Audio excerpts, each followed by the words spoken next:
Hello दोस्तों, मैं राज इस मिनी मेमोरी ट्रेनिंग में आप सबका स्वागत करता हूं। सेशन शुरू करने से पहले मैं आप लोगों से एक सवाल पूछना चाहता हूं, या तो यूं कहे कि मैं आप लोगों से एक बात बोलना चाहता हूं। जैसे कि हम सब जानते हैं कि पढ़ाई लिखाई में या स्कूल कॉलेज के जो सिलेबस होते हैं या कॉलेजेस के जो सिलेबस होते हैं उनको स्टूडेंट याद करते हैं, राइट। तो याद करने का जो तरीका है वो तरीका है बार बार रटना। मतलब पढ़ाई जो होते हैं ना, जो स्टडी है उसको, कंटेंट जो है उसको बार बार रटना। तो ये जो रटने की कला है इसे बहुत लोग पैरट रीडिंग कहते हैं कि अगर आप जीवन में वो पाना चाहते हैं जो अभी तक आपको नहीं मिला, तो आपको वो करना होगा जो अभी तक आपने नहीं किया। और अगर आप वही करते रहेंगे जो अभी तक आपने किया है, तो आपको वही मिलता रहेगा जो अभी तक आपको मिलता आया है। क्या आप जानते हैं 90% लोग जो इस तरह के ट्रेनिंग वीडियोस देखते हैं, तो वो 90% लोग जो है ना वीडियो को स्किप कर देते हैं। या तो वीडियो को बीच में ही देखना बंद कर देते हैं, या तो वीडियो चलता रहता है और उनका ध्यान कहीं और रहता है। ओके। या तो वीडियोस को बिस्तर पर लेट कर देखते हैं। सिर्फ 10% ऐसे लोग होते हैं जो बहुत ही सीरियस होते हैं, ओके, जो इस तरह के ट्रेनिंग वीडियोस को पूरे ध्यान से देखते हैं, वो भी फुल कंसंट्रेशन के साथ। तो अब सवाल ये आता है, क्या आप उन 10% लोगों में से हैं? अगर आप उन 10% लोगों में से हैं, तो आपको वो सब मिलेगा जो आप चाहते हैं। बस शर्त यह है कि आपको वो सब करना होगा जो अभी तक आपने नहीं किया। ओके, ओके, यहाँ पे इसको हाइड कर देता हूँ। Okay, sorry. हाँ, चलिए आगे देखते हैं। स्वामी विवेकानंद जी कहते हैं, अपने आप पर विजय पाओ तो पूरी ब्रह्मांड आपका हो जाएगा। तो इस मिनी मेमोरी ट्रेनिंग में हम सीखेंगे कि बिना बार बार रटे कैसे चीजों को याद किया जाता है। ओके, ये देखिए, ये एक सिंबल है, इसे पाई कहते हैं। और ये जो नंबर्स है, आपको जो ये नंबर्स दिख रहे हैं ना पाई के साइड में, ये सारे के सारे पाई के वैल्यूज है। क्या आप पाई के वैल्यूज को याद कर सकते हैं? इस स्लाइड को देखिए, ये एक मल्टीप्लिकेशन टेबल है। 501 का क्या दिया हुआ है? 501 मल्टीप्लाइड बाई 1 इक्वल 501। उसके बाद 501 मल्टीप्लाइड बाई 2 इक्वल टू 1002। तो ये 501 का टेबल है जो सीक्वेंस वाई 1 से लेकर 10 तक दिया हुआ है, और ये इनके आंसर्स है। तो क्या ये मल्टीप्लिकेशन टेबल हम मेमोराइज कर पाएंगे? इजी है। ये कुछ वर्ड्स हैं, बहुत सारे वर्ड्स हैं, जैसे कि पोटैटो, रोज, येलो फिगर, एक्सेट्रा एक्सेट्रा। तो इतने सारे वर्ड्स को क्या मेमोराइज करना पॉसिबल है? यहाँ पे और भी कुछ वर्ड्स हैं, जैसे कि राइस, मस्टर्ड ऑयल, शुगर, आटा। ओके, ये ऐसा हो सकता है ये शायद शॉपिंग का लिस्ट है। ओके, क्या शॉपिंग का लिस्ट याद करना पॉसिबल है? ये कुछ मोबाइल नंबर्स है। ओके, नॉर्मली एक इंसान जो है मोबाइल नंबर याद कर लेता है, खुद का भी कर लेता है, घर वालों का भी। तो यहाँ पे 6 लोगों का भी मोबाइल नंबर दिए हुए हैं। तो एक मोबाइल नंबर में 10 डिजिट होते हैं, 6 लोगों का 60 डिजिट हो गया। क्या 60 डिजिट याद करना, मतलब मेमोराइज करना पॉसिबल है? ओके, हाँ, ये देखिए, ये आधार नंबर है। आधार नंबर, ये 7 लोगों का आधार नंबर है। क्या आधार नंबर याद करना पॉसिबल है, मतलब मेमोराइज करना पॉसिबल है? और भी बहुत सारे कुछ सवाल है, मतलब इतने सारे। पहला है वर्ड मीनिंग्स, मतलब डिक्शनरी में जो वर्ड और उसका मीनिंग्स होते हैं, क्या वर्ड मीनिंग्स याद करना पॉसिबल है? और भी 2 नंबर है कॉम्प्लेक्स वर्ड्स एंड सेंटेंसेस। क्या कॉम्प्लेक्स जो शब्द है जो सेंटेंसेस है क्या वो याद करना पॉसिबल है? तीसरा है ऐसे टाइप आंसर्स, चौथा है पॉइंट वाइज आंसर्स। ऐसे टाइप आंसर्स मतलब जो लॉन्ग आंसर्स होते हैं ना, लंबे लंबे बड़े बड़े आंसर पैराग्राफ टाइप, क्या वो याद करना पॉसिबल है? पॉइंट वाइज आंसर याद करना पॉसिबल है? 5 नंबर है periodic table of chemistry, periodic table याद करना पॉसिबल है क्या? 6 नंबर है map of India with names, world map with names, क्या मैप ऑफ इंडिया नेम के साथ याद करना पॉसिबल है, मेमोराइज करना पॉसिबल है? उसके बाद 7 नंबर है science diagram, diagrams with names, क्या डायग्राम मतलब साइंस का डायग्राम नाम के साथ याद करना पॉसिबल है? और भी बहुत सारे सवाल है। हाँ बिल्कुल पॉसिबल है, आंसर तो यही आएगा ना। हाँ बिल्कुल पॉसिबल है 100%, लेकिन तरीका क्या है? वही पैरोट रीडिंग, बार बार रटना, राइट? तो फ्रेंड्स, एक व्यक्ति चाहे तो कोई भी चीज आसानी से याद या मेमोराइज कर सकता है, वो व्यक्ति चाहे तो एक मेमोरी एक्सपर्ट भी बन सकता है। कोई भी चीज को याद करना या मेमोराइज करना एक आर्ट है, राइट? कोई भी चीज को याद करना या मेमोराइज करना ये आर्ट है, और इस तरह के आर्ट को आर्ट ऑफ मेमोरी कहा जाता है। जैसे कि हमने कहा कि कोई भी व्यक्ति एक मेमोरी एक्सपर्ट बन सकता है, तो एक्सपर्ट बनने के लिए एक शर्त है। शर्त यह है कि उस व्यक्ति को मेमोरी के कुछ छोटे छोटे स्मार्ट टेक्निक्स फॉलो करने होंगे। मेमोरी एक साइंस है, तो फिर चलिए हम इस आर्ट ऑफ मेमोरी के पीछे के जो साइंस है जानने की कोशिश करते हैं कि आखिर ये कैसी साइंस है। जैसे कि हम सब जानते हैं कि हमारा माइंड एक कंप्यूटर की तरह काम करता है।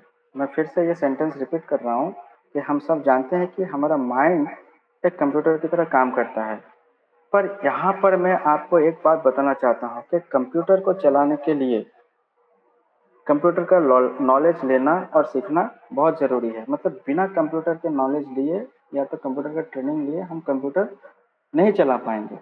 ठीक उसी तरह माइंड या ब्रेन को चलाने के लिए भी नॉलेज लेना होता है, यानी कि माइंड और ब्रेन का नॉलेज लेना बहुत आवश्यक है, इम्पॉर्टेंट है। अगर हम माइंड और ब्रेन का नॉलेज लेते हैं और ट्रेनिंग करते हैं माइंड और ब्रेन का, तो माइंड और ब्रेन का हम प्रॉपर यूज कर सकते हैं, मतलब माइंड और ब्रेन का हम सही इस्तेमाल कर पाएंगे। एक आम आदमी अपने पूरे जीवन में माइंड या ब्रेन के बारे में जानने की कोशिश नहीं करता। कुछ लोग हैं, मतलब कुछ लोग हैं जो माइंड और ब्रेन में इंटरेस्ट रखते हैं। ओके, मैं ये कहूँगा कि हमारे ब्रेन के अंदर क्या है इसके बारे में जानकारी लेना आवश्यक है, मतलब हमें जानकारी लेनी चाहिए। एक साइंटिस्ट है जिनका नाम है रॉगर वॉलकॉट स्पेरी। इनको नोबेल प्राइज मिला था 1981 में। ये एक साइंटिस्ट है, ओके, न्यूरोलॉजिस्ट। इन्होंने बताया कि इंसान का जो ब्रेन है ना, उसके दो पार्ट्स हैं। एक हो गया राइट ब्रेन, दूसरा हो गया लेफ्ट ब्रेन। अभी लेफ्ट ब्रेन को लॉजिकल ब्रेन कहा जाता है और राइट ब्रेन को इमेजिनेटिव ब्रेन कहा जाता है। ओके, उन्होंने कहा कि कोई भी चीज याद करने के लिए एक आम इंसान अपने लेफ्ट ब्रेन का 90% यूज करता है, यानी कि अपने लॉजिकल ब्रेन का 90% यूज करता है। लेकिन इसके हेल्प से जो चीजें याद रह जाती है ना, वो सिर्फ और सिर्फ 10% है। दूसरी तरफ राइट ब्रेन का जो यूज होता है ना, वो 10% किया जाता है, यानी कि इमेजिनेटिव ब्रेन का 10% यूज किया जाता है। और इसके हेल्प से जो चीज याद रह जाती है ना, वो 90% तक याद रहती है। ओके, तो इतना तो समझ में आ गया कि इमेजिनेटिव ब्रेन का जो कैपेसिटी है वो बहुत ज़्यादा है। इतना तो समझ में आ ही गया होगा। लेफ्ट ब्रेन मतलब लॉजिकल ब्रेन, राइट ब्रेन मतलब इमेजिनेटिव ब्रेन। ओके, इमेजिनेशन की हेल्प से या तो इमेजिनेशन की पावर से जो चीज हम याद करते हैं ना, वो हमें कई गुना ज्यादा याद रह जाती है बजाय लॉजिक से।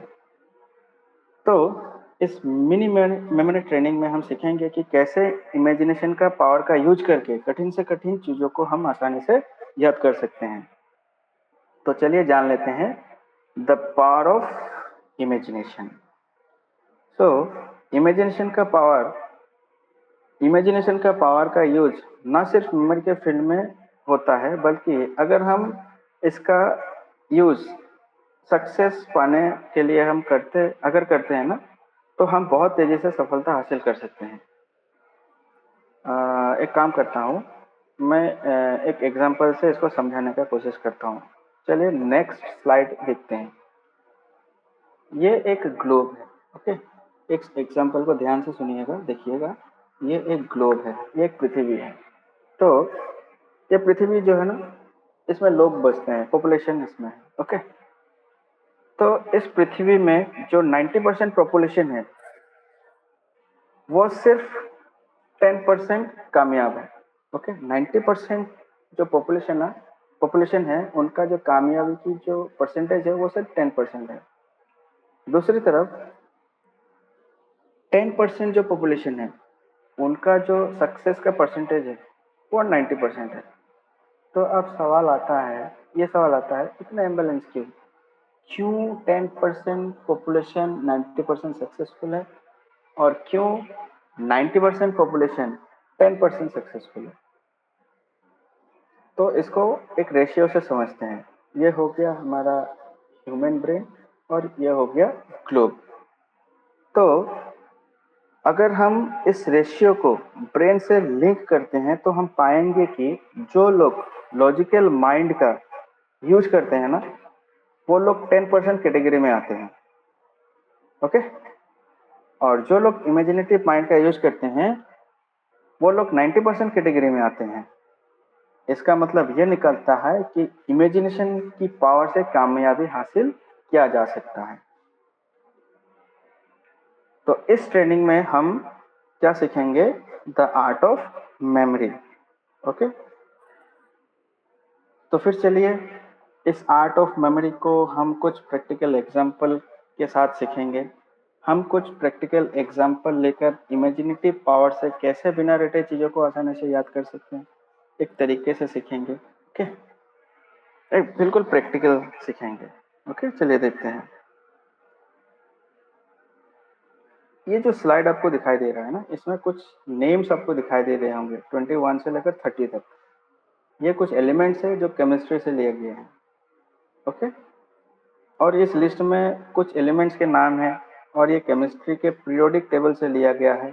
इस लिस्ट में एटॉमिक नंबर 21 से लेकर 30 तक दिया गया है। तो अभी हम इन एलिमेंट्स को मेमोराइज करेंगे, यानी कि याद करेंगे। तो नॉर्मली क्या होता है ना, मेमोराइज करने का जो साधारण तरीका है, वो हम बार बार रटते हैं, यानी कि पैरोट रीडिंग करते हैं। तो पैरोट रीडिंग करने से क्या होता है ना, हमें ये याद हो जाएगा, 100% याद हो जाएगा, एग्जाम में हम लिख कर भी आएंगे। लेकिन वो एक टेम्परेरी बेसिस पे होता है, कुछ दिनों बाद ना हम फिर से भूल जाएंगे, हमें ये पीरियोडिक टेबल याद ही नहीं रहेगा। ये जो एलिमेंट्स है ना 21 से लेकर 30 तक, ये हमें याद नहीं रहेंगे, हम भूल जाएंगे। लेकिन हम ये जो एलिमेंट्स है, इस स्लाइड में जो भी एलिमेंट्स दिखाई दे रहे हैं ना, इसको हम याद करेंगे, मेमोराइज करेंगे, लेकिन एक आर्ट से, ओके। हम इमेजिनेशन का पावर का यूज करके इन सबको याद करेंगे, ओके। तो फिर चलिए चलते हैं, let's see the power of imagination. चलिए शुरू करते हैं। अगले स्लाइड को ध्यान से देखिएगा। अगर आप यहाँ पे अगर आप 100% अटेंशन से देख रहे हैं, तो मैं रिक्वेस्ट करूंगा आप 200 अटेंशन के साथ देखिए। मान लीजिए आप एक स्टेडियम में हैं। मान लीजिए आप एक स्टेडियम में हैं, ओके। ये पिक्चर में आपको दिखाई दे रहा होगा एक स्टेडियम, ओके। इस स्टेडियम में एक टाइटैनिक जहाज है, मतलब टाइटैनिक शिप है, ओके। एक स्टेडियम में एक टाइटैनिक शिप रखा हुआ है, मतलब खड़ा है। उस टाइटैनिक शिप के ऊपर एक वैन रखा हुआ है, ओके। उस वैन के अंदर एक क्रो है, ओके। आप एक स्टेडियम देख रहे हैं। उस स्टेडियम में एक टाइटैनिक जहाज खड़ा हुआ है। उस टाइटैनिक शिप के ऊपर एक वैन रखा हुआ है, वैन के अंदर एक क्रो है, ओके। अब क्रो जो है ना वो पढ़ा लिखा क्रो है, एडुकेटेड क्रो है, और वो क्रो जो है ना मैगजीन पढ़ाया कर रहा है। ओके, अभी मैगजीन पढ़ते पढ़ते एक पेज में क्रो को एक आयरन का रॉड मिलता है। ओके, उस आयरन का रॉड को लेकर क्रो क्या करता है ना, पास में जा रहा एक कोबरा को दबा देता है। ओके, लेकिन कोबरा जो है भागने की कोशिश करता है, तो क्रो क्या करता है ना, इस ये जो कील है, कील से कील ठोक देता है कोबरा के ऊपर कि कोबरा भाग ना जाए। सिर्फ इतना ही नहीं, उस कोबरा को उठा के कप में डाल देता है, और कप के अंदर जो जिम है ना वो डर से भाग जाता है। ओके, मैं इसको फिर से रिपीट कर रहा हूँ। एक स्टेडियम है, मतलब आप एक स्टेडियम में खड़े हैं, उस स्टेडियम में एक टाइटैनिक शिप रखा हुआ है, मतलब टाइटैनिक शिप है, शिप के ऊपर एक वैन है। ओके, वैन के अंदर एक क्रो है, क्रो बहुत पढ़ा लिखा है, लिटरेट है, वो मैगजीन पढ़ रहा है। मैगजीन के अंदर एक आयरन रॉड है, क्रो आयरन रॉड को कोबरा के ऊपर डाल देता, मतलब दबा देता, कोबरा भाग ना जाए, कोबरा के ऊपर कील ठोक देता है। उतना ही नहीं, कोबरा को उठाकर कप में डाल देता है, और कप के अंदर जिन रहता है, जिन जो है कोबरा को देखकर भाग जाता है। राइट, तो आपने ये सारे के सारे पिक्चर इमेजिन कर लिए, कर लिए।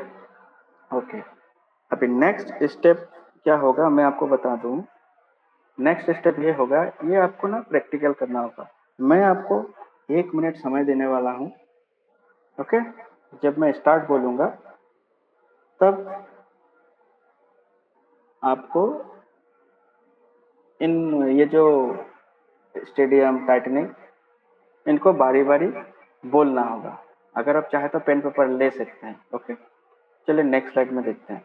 ये हो गया प्रैक्टिस लिस्ट। ओके, तो चलिए शुरू करते हैं। तो मैं आपको 1 मिनट दूंगा। Okay, so your time starts now.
Okay, आपका टाइम स्टॉप होता है। ओके, तो 1 मिनट से ज़्यादा हो चुका है, तो आपने कोशिश कर लिया। ये जो ब्लैंक स्पेस है, आपने वो सारे के सारे नाम डाल दिए। चलिए हम थोड़ा ना प्रैक्टिस करते हैं। ओके, तो सबसे पहला क्या था, स्टेडियम है। मैंने एक बहुत बड़ा स्टेडियम देखा है, उस स्टेडियम में एक टाइटैनिक जहाज खड़ा है। टाइटैनिक जहाज के ऊपर एक वैन खड़ा है, वैन के अंदर एक क्रो बैठा हुआ है। क्रो जो है बहुत पढ़ा लिखा है, बहुत एडुकेटेड है। क्रो मैगजीन पढ़ रहा है। ओके, मैगजीन के अंदर एक आयरन रॉड रखा हुआ है, और पास में जा रहा एक कोबरा जा रहा था, तो क्रो क्या करता है, आयरन रॉड से उस कोबरा को दबोच देता है। इतना ही नहीं, कोबरा भाग ना जाए, कोबरा को नेल से ओके ठोक देता है। ओके, कील से ठोक देता है। उसके बाद क्या करता है, क्रो कोबरा को पकड़ के कप में डाल देता है, और कप के अंदर ना जिन बैठा हुआ रहता है, जिन डर से भाग जाता है। देखा, द पावर ऑफ इमेजिनेशन। हाँ, कुछ लोगों का ऐसा हो सकता है सारे के सारे वर्ड्स जो है ना याद नहीं भी रह सकता है, ये कुछ प्रैक्टिस करने के बाद अपने आप याद हो जाएगा। बहुत इजी है, right? It's very easy, it's very easy. So this is the science. ये यही है जो हम बता रहे थे ना कि मेमोरी एक कला है। ओके, हमने ये भी बताया कि एक शर्त रखा था कि कुछ छोटे छोटे स्मार्ट टेक्निक्स यूज करने पड़ेंगे। तो ये एक टेक्निक है, ये जो एलिमेंट्स है, ये जो पीरियोडिक टेबल है, एटॉमिक नंबर है, ऐसे टेक्निक के माध्यम से आप इसको याद कर सकते हैं। तो चलिए आगे की ओर बढ़ते हैं। ओके, ये देखिए जो एलिमेंट्स थे वो क्या थे? Scandium, titanium, vanadium, chromium, manganese, iron, cobalt, निकल, कॉपर और जिंक। राइट। और हमने एक टेक्निक सीखा था, the power of imagination. Right. तो पावर ऑफ इमेजिनेशन में हमने क्या सीखा था? स्टेडियम। तो अगर आपको स्टेडियम याद रहता है, अगर आपका इमेजिनेशन में स्टेडियम रहता है, तो आपको स्कैंडियम ऑटोमेटिक आ जाएगा। उसके बाद स्टेडियम में क्या था? टाइटेनिक। अगर आपका इमेजिनेशन में टाइटेनिक है तो टाइटेनियम याद रह जाएगा। उसके बाद वैन, वैन से वेनेडियम। उसके बाद क्रो, क्रो से क्रोमियम। उसके बाद मैगजीन, मैगजीन से मैंगनीज। उसके बाद आयरन रोड, आयरन रॉड से आयरन। कोबरा से कोबाल्ट, नेल से निकल, कप से कॉपर, जिन से जिंक। देखो इजी है ना? हाँ बिल्कुल इजी है। हाँ, यहाँ पे एक चीज़ बताना चाहूँगा, कुछ लोगों को शायद प्रॉब्लम आ सकता है। ठीक है, मतलब थोड़ा एक दो तीन वर्ड मिसिंग हो सकता है, लेकिन कोई बात नहीं। अगर हम थोड़ा सा और प्रैक्टिस करेंगे ना, 100% हो जाएगा, ये याद रह जाएगा। सो यही है द आर्ट ऑफ मेमोरी, यही है वो जो क्या बोलते हैं स्मार्ट टेक्निक्स, जो स्मॉल स्मॉल स्मार्ट टेक्निक्स की हम बात कर रहे थे, यही है। ठीक है, आपने सिर्फ यहाँ पे 10 वर्ड्स को आप यूज किए थे। उसके बाद हमने यहाँ पे बहुत सारे सवाल पूछे थे कि क्या पाई वैल्यूज को हम याद कर सकते हैं? बिल्कुल याद कर सकते हैं, उसके लिए भी कुछ टेक्निक्स है। क्या हम मल्टीप्लिकेशन टेबल याद कर सकते हैं? बिल्कुल। Shopping list? बिल्कुल। और भी सारे बहुत थे ना, जैसे कि map with names, science diagram with names, state capital, सब कुछ। यहाँ तक कि वोकेबुलरीज भी आप याद कर सकते हैं। जितने भी बड़े नंबर्स हो, आधार का हो, मोबाइल नंबर हो, बैंक अकाउंट, सारे के सारे आप याद कर सकते हैं। शर्त यह है, ये स्मॉल स्मॉल स्मार्ट टेक्निक्स आपको यूज करने पड़ेंगे। तो फिर बताइए कैसा लगा? कैसा लगा आपको ये जो तरीका था, द पावर ऑफ इमेजिनेशन? ये बहुत ही इजी है। ठीक है, लेकिन यहाँ पे एक चीज़ मैं बताना चाहूँगा, ये इस पे ना थोड़ा प्रैक्टिस का ज़रूरत है। आप प्रैक्टिस करेंगे हो जाएगा। राइट। तो ये बहुत बेनिफिट है। अभी किन के लिए बेनिफिट है? जो स्कूल स्टूडेंट्स है, जो कॉलेज स्टूडेंट्स है।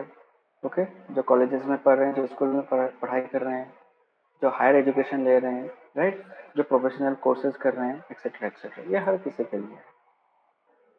तो आज का सेशन इतना ही तक था। ओके, अगर आप इन स्मार्ट टेक्निक्स को अगर आप सीखना चाहते हैं तो स्क्रीन में कॉन्टैक्ट नंबर दिया गया है, इस कॉन्टैक्ट नंबर पे आप व्हाट्सएप कीजिएगा। ओके, या तो आप मेल कर सकते हैं। ठीक है, और एक रिक्वेस्ट है, ये वीडियो जो है आप अपने हर किसी को भेजेंगे, जो भी आपका स्कूल फ्रेंड्स है, हाँ, कॉलेज फ्रेंड्स है, हर किसी को भेजिएगा। क्या पता किसको ज़रूरत पड़ जाए। राइट। तो आज का सेशन बस इतना ही तक था। यहाँ पे मैं रिक्वेस्ट करूँगा, आप भी घर में ऐसा कोई 10 वर्ड्स उठाइए। ओके, लिखिए और एक इस तरह से ये जो है ऐसा वर्ड्स बनाइए। ठीक है, अगर पिक्चर हो सके तो बहुत बढ़िया है। पिक्चर होने से ना काम बहुत आसान हो जाएगा, मतलब पिक्चर याद रह जाएगा आपका। ओके, तो ये तरीका यूज करके आप यूज कर सकते हैं। तो मैं रिक्वेस्ट करूँगा कि आप लोग भी 10 वर्ड्स निकालिए, लिखिए कॉपी में। उसके बाद पिक्चर भी मिलता जुलता लीजिए, उसके बाद उसको टैली कीजिए। ओके, अगर आप कर सकते हैं बहुत अच्छा रहेगा, और करने के बाद इस नंबर पे व्हाट्सएप कर दीजिएगा। ओके, अगर कोई ये टेक्निक सीखना चाहता है तो काइंडली इस नंबर पे संपर्क कीजिएगा। तो आज का सेशन यहीं तक था। आपका दिन शुभ हो। आप सबका बहुत बहुत धन्यवाद ये प्रोग्राम अटेंड करने के लिए। Thank you.